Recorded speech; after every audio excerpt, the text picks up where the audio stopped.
Hello guys and welcome back to my YouTube channel. मैं हूं Musharraf and guys आज हम जो ब्रेक डाउन करेंगे वो करेंगे यूएफसी कतार का। Guys Dan Hooker versus Arman Tsarukyan और Belal Muhammad versus Ian Machado Garry. And guys ये दोनों फाइट्स जो है अरमान की मेन इवेंट है अगेंस्ट डैन हुकर और कॉमन इवेंट है वो Belal Muhammad versus Ian Garry है, which is like amazing fights. And lightweight division के लिए गाइज अरमान और डैन हुकर की फाइट ये बहुत ज़्यादा इंपॉर्टेंट है, क्योंकि अगर अरमान इस फाइट को जीत जाते हैं तो हमको शायद से नेक्स्ट कंटेंडर फॉर इलिया टुपोरिया वो कंफर्म हो जाएगा कि इलिया वर्सेस अरमान नेक्स्ट होगा। अगर बिलाल मोहम्मद वर्सेस एन गेरी में से एन गेरी इस फाइट को जीत जाते हैं तो मेरे हिसाब से इस्लाम के लिए जो नेक्स्ट चैलेंजर होगा वो मोस्ट प्रोबेबली एन गेरी होगा। दोनों फाइट्स का ब्रेक डाउन करते हैं, डीप डाउन करते हैं एंड एक एक चीज़ पे बात करते हैं। Let's start guys. Let's talk about first common event, Belal Muhammad versus Ian Machado Garry. Guys जो एन गेरी है वो उसका प्रो एमएमए रिकॉर्ड है जो वो 16-1 का है, एंड जो बिलाल मोहम्मद है गाइज उसका प्रो एमएमए रिकॉर्ड 24-4 का है। 4 उसकी लॉसेज हैं, जबकि वहीं पे एन गेरी की सिर्फ एक लॉस है और वो भी सिर्फ शौकात का अगेंस्ट आई थी गाइज, जो पिछले साल से ही नंबर 1 कंटेंडर है वेल्टरवेट डिवीज़न में। बट इंजरीज की वजह से कुछ चीज़ें हो ही जाती हैं और वो अपना कमबैक ही नहीं कर पा रहा है। उसकी अभी बात नहीं करते हैं शौकात की, उसको किसी और वीडियो में बात करते हैं उसकी। बट जो एन गेरी है गाइज काफ़ी अच्छा फाइटर है, इसने जेफ नील को हराया है, इससे पहले माइकल वेनम पेज को हराया है। जो उसकी रिसेंटली विन है गाइज वो है अगेंस्ट कार्लोस प्राटस। यस, एंड आपने गाइज अभी यूएफसी 322 में कार्लोस प्राटस को देखा ही होगा, उसने गाइज सेकंड राउंड में लियोन एडवर्ड्स को नॉकआउट किया है। जो एन गेरी है गाइज वो काफ़ी अच्छा फाइटर है, रेसलिंग काफ़ी अच्छी है, टेक डाउन डिफेंस हमने देखा ही है अगेंस्ट शौकात, वो भी काफ़ी अच्छा है। एंड गाइज जिस डिस्टेंस पे वो फाइट करता है अमेजिंग डिस्टेंस चूज करता है एंड अपने हिसाब से काफ़ी रेंजी है, फाइट आईक्यू काफ़ी हाई लेवल का है। एंड मेरे हिसाब से कार्डियो की थोड़ी सी प्रॉब्लम है, बट उतनी भी नहीं है कि और खासकर 3 राउंड फाइट में तो कोई प्रॉब्लम होगी ही नहीं, क्योंकि 3 राउंड फाइट है। अमेजिंग फाइटर है एन गेरी। अगर बात मैं गाइज बिलाल की करूँ तो जो बिलाल है गाइज वो 37 ईयर्स ओल्ड है एंड इस फाइट में अंडरडॉग है, प्लस 150 है। और जो गाइज एन गेरी है वो सिर्फ 20 ईयर्स ओल्ड है गाइज एंड -190 है, वो फेवरेट है इस फाइट को जीतने के लिए। लेकिन गाइज जो बिलाल है he is like a different animal.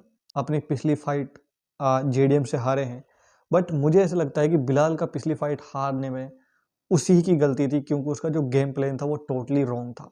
वो शायद उस फाइट में प्रूव करना चाहता था कि मेरी स्ट्राइकिंग कितनी अच्छी है, एंड वो चीज़ उसके लिए उस फाइट में रॉन्ग गई। क्योंकि मुझे लगता है कि अगर बिलाल मोहम्मद फर्स्ट राउंड से ही टेकडाउन्स की अटेम्प्ट करता है, and I think he can beat JDM. जो बिलाल है गाइस जेडीएम से हारने से पहले ऑलमोस्ट 10 फाइट की विनिंग स्ट्रीक पे था। He is like really good man, striking अच्छी है। उससे पहले उसने लियोन एडवर्ड्स को गाइस कितनी डोमिनेंट फैशन में हराया था, आप सभी को याद ही होगा। एंड लियोन एडवर्ड गाइस कोई इजी फाइटर है नहीं, फॉर्मर चैंप है वो, एंड बिलाल ने उसको बहुत इजीली उसको कोई चांस ही नहीं दिया था बिलाल मोहम्मद ने उस फाइट में। Bilal is really good man. अपनी 37 ईयर्स पे भी उसका कार्डियो की उसको कोई प्रॉब्लम नहीं होती। स्ट्राइकिंग काफ़ी अच्छी है, रेसलिंग ग्रेपलिंग काफ़ी अच्छी है। थोड़ा सा फाइट आईक्यू कमी है मेरे हिसाब से, क्योंकि अगर फाइट आईक्यू उसका थोड़ा ज़्यादा हाई होता तो जेडीएम से उस तरह से फाइट नहीं लड़ता था जिस हिसाब से उसने लड़ी थी। बट स्टिल अमेजिंग फाइटर है। एन गेरी और बिलाल मोहम्मद बहुत ज़्यादा सिमिलर हैं, कुछ कुछ चीज़ों में टोटली डिफरेंट हैं। अगर रेसलिंग एडवांटेज में किसी को दूं तो मैं थोड़ी सी बिलाल को दूंगा, बट एन गेरी के टेक डाउन डिफेंस काफ़ी हाई है, तो मेरे हिसाब से इस फाइट में स्टैंड अप बैटल होगी। क्योंकि जब दो हाई ग्रेपलर और दो अच्छे रेसलिंग वाले फाइटर्स जो रहते हैं वो फाइट करते हैं तो मोस्टली वो स्टैंड अप करते हैं, तो मेरे हिसाब से ये फाइट मोस्टली स्टैंड अप में जाएगी। एंड वहाँ पे थोड़ी सी एज एन गेरी को मैं देना चाहता हूँ, क्योंकि उसकी रेंज है जो वो गाइज वो टोटली डिफरेंट है देन बिलाल से, और उसका फाइट आईक्यू ज़्यादा अच्छा है, वो अपना डिस्टेंस मैनेजमेंट बहुत ज़्यादा अच्छे से करता है। I feel like striking advantage Ian Garry के पास होगी, and I am like 50-50 in this fight. I don't know who is going to win this one. I am leaning a little bit toward Ian Garry also, but I feel like Bilal is like almost equally dangerous, and anything can happen in this fight. So I'm not purely certain. Little bit advantage. I'm going with Ian Gary. I think he can beat Bilal. If he beats Bilal, I think we get our new contender for welterweight division for Islam Makhachev. If Bilal wins, I don't think Islam will fight him. So now let's talk about guys our main event, Arman Tsarukyan versus Dan Hooker. And guys ये fight अरमान के लिए जीतना ज़्यादा जरूरी है, क्योंकि guys अगर वो ये फाइट जीतते हैं तो मेरे हिसाब से उसको नेक्स्ट टाइटल शॉट इलिया के अगेंस्ट मिलेगा। हालांकि इलिया फाइट एक्सेप्ट करने को रेडी नहीं है अरमान से। He is ducking Arman like hell man. वो कहता तो है कि इस्लाम उसको डक कर रहा, बट असलियत में गाइज ये है कि अरमान को डक करने में इलिया है। और इलिया का इसलिए गाइज फैंस ने नाम भी रख रखा है डकेरिया, क्योंकि वो अरमान को डक करने में लगा हुआ है, इसलिए गाइज जो इलिया है उसका नाम अब डकेरिया है। सो या एंड गाइज जो डैन होकर है काफ़ी टफ फाइटर है। स्ट्राइकिंग अच्छी है, ग्राउंड गेम बहुत ही वीक है उसका अगर मैं कंपेयर करूँ अरमान सुरुकियन से। स्ट्राइकिंग अच्छी है, नॉकआउट पावर भी है उसके पास रिलेटिवली, पर उतनी नहीं, वन पंच नॉकआउट पावर नहीं है जो इलिया के पास है। सो अगेंस्ट डैन होकर वर्सेस डस्टिन पोरिये हमने फाइट देखी है कि बहुत पंचेज उसने लैंड किए थे अगेंस्ट डस्टिन, बट वो नॉकआउट हुआ नहीं था। सो मुझे ऐसा लगता है कि अरमान सुरुकियन के लिए ये इजी फाइट होगी। He is a younger fighter, तो कार्डियो की कोई प्रॉब्लम होगी नहीं। सिर्फ जो अरमान सुरुकियन है गाइज वो ओनली 29 ईयर्स ओल्ड है, तो एज की ज़्यादा कार्डियो की ज़्यादा प्रॉब्लम है नहीं।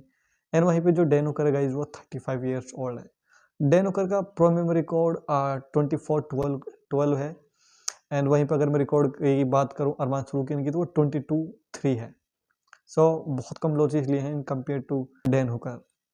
इसके अलावा जो अरमान सुरुकियन की रेसलिंग गाइज मेरे हिसाब से वो ज़्यादा हाई लेवल है, और मुझे ऐसा लगता है कि वो इजीली कंट्रोल कर पाएगा ग्राउंड पे, इजीली टेक डाउन्स को लैंड कर पाएगा ऑन डैन हुकर। इसीलिए गाइज इस फाइट में वो फेवरेट है अगेंस्ट डैन हुकर। 310 अंडरडॉग है डैन हुकर इस फाइट में। एंड गाइज हालांकि ये मेन इवेंट है, 5 राउंड फाइट है, बट मुझे नहीं लगता दोनों ही फाइटर्स के लिए कार्डियो की कोई प्रॉब्लम होगी, क्योंकि दोनों का कार्डियो काफ़ी अच्छा है, और कार्डियो की रिलेटिवली मैंने उन दोनों के फाइट्स में कभी प्रॉब्लम देखी है नहीं। जो अरमान सुरुकियन है गाइज वो 4 फाइट की विनिंग स्ट्रीक पे है। पिछली उसकी जो विक्ट्री आई थी वो अगेंस्ट चार्ल्स ओलिवेरा आई थी स्प्लिट डिसीजन से। अब बेरली उसने चार्ल्स ओलिवेरा को बीट किया था, एंड कहीं पे तो वो ऑलमोस्ट लाइक सबमिशन होने को भी आ गया था। एंड गाइस जो डैन हुकर है उसकी जो उसने पिछली फाइट जीती थी वो उसने आई गेस गामरोथ का अगेंस्ट जीती थी स्प्लिट डिसीजन से, if I am not wrong. Yes, and Dan Hooker is guys on a 3 fight winning streak right now. So good fight, but I think it is easy fight for Arman Surukian, and he will beat Dan Hooker. Guys striking advantage भी मैं mostly अरमान सुरुकियन को ही दूंगा। Wrestling advantage तो obviously है, and submission skills भी अगर मैं बात करूँ गाइस तो वो भी अरमान की बेटर है डैन हुकर। ऑनेस्टली अरमान को हमने उतना सबमिशन विक्ट्रीज उसकी है नहीं, ना ही डैन हुकर की उतनी सबमिशन विक्ट्रीज है, बट अगर दोनों में से किसी को एडवांटेज देना हो तो मैं फिर भी अरमान को ही दूंगा, जस्ट बिकॉज उसकी रेसलिंग पेडिग्री ज़्यादा बेहतर है डैन हुकर से। And let's see if Arman wins this one, maybe Dakaria will not duck him and he will give him a chance to fight, because lightweight division में इलिया के लिए सबसे hard fight अरमान ही है भाई। अगर वो अरमान को चांस नहीं देगा तो मेरे हिसाब से बेकार है फिर इस फाइट का कराना। वो अपने डकेरिया काम में लगा रहेगा और डक करता रहेगा। सो या लेट्स सी। एंड आपको क्या लगता है गाइज कि इस फाइट में मेन इवेंट और को मेन इवेंट में कौन जीतेगा, और किस फाइटर को कहाँ पे ज़्यादा एडवांटेज है? क्या अरमान की रेसलिंग इनफ होगी फाइट में अगेंस्ट डैन हुकर जीतने के लिए, या बिलाल का ग्रेपलिंग क्या वो टेक डाउन कर पाएगा इयन गेरी को, या इयन गेरी की स्ट्राइकिंग है जो वो इनफ होगी बिलाल को नॉकआउट करने के लिए? For all these fighters good luck, and मिलते हैं किसी और वीडियो में, तब तक के लिए goodbye, see you letter.